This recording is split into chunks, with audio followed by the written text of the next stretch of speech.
ای بنده تو سخت بی‌وفایی، ای بنده تو سخت بی‌وفایی، از کبر به سوی ما نآیی. گر دردی هم به جان زارت، گر دردی هم به جان زارت، زاری بکنی دویده آیی.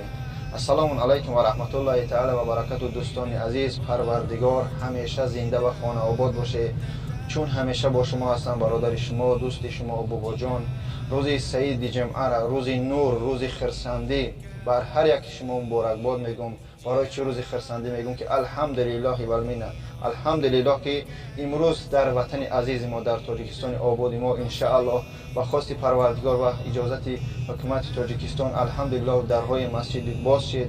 نماز جمعه یکمین روز است که روز جمعه را ان شاء الله در 2020 و 2021 مردم ما الحمدلله خواندن.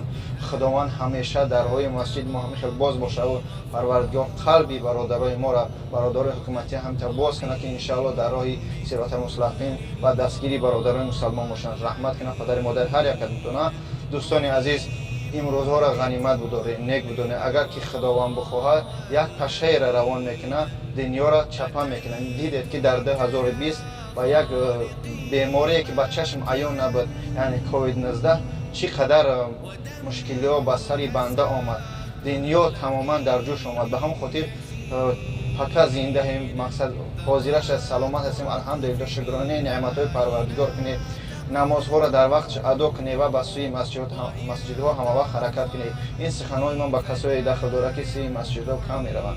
الحمدلله شکرانه این در همو درهای باز مسجد کنید. خداوند نگهبان تو باشه. دوستان عزیز، و از هر یک کدام شما خواهش میکنم دوستان عزیز که در حق ما دعاگو باشه. غریبان برای که ما در مشکلی های هم هستن، الحمدلله خداوند مشکل ما آسان کنه.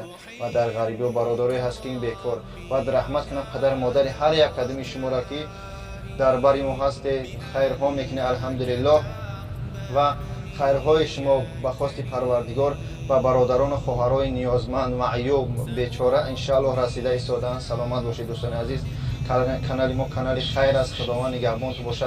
بگذار ما را چیزی میگه ان شاء الله ما همه وقت حرکت میکنیم به پیش، دستگیری نیازمندا باشیم. با هم خاطر هر یک کدام شما را امروز به روز سعید جمعه، و روزی که دنیا را پروردگار آفرید، روزی که دنیا به آخر میزنه، روزی که آدم آفرید، و روزی که محشر، روز محشر، روز قیامت باز می شود، با همون روز تبریک میگویم. روز جمعه، روز نور.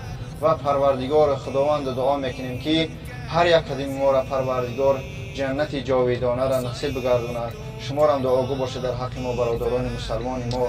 خداوند نگهبان هر یک کدام شما. السلام علیکم و رحمت الله تعالی و برکاته. خدا نگهبان باشه. سلامت باشید.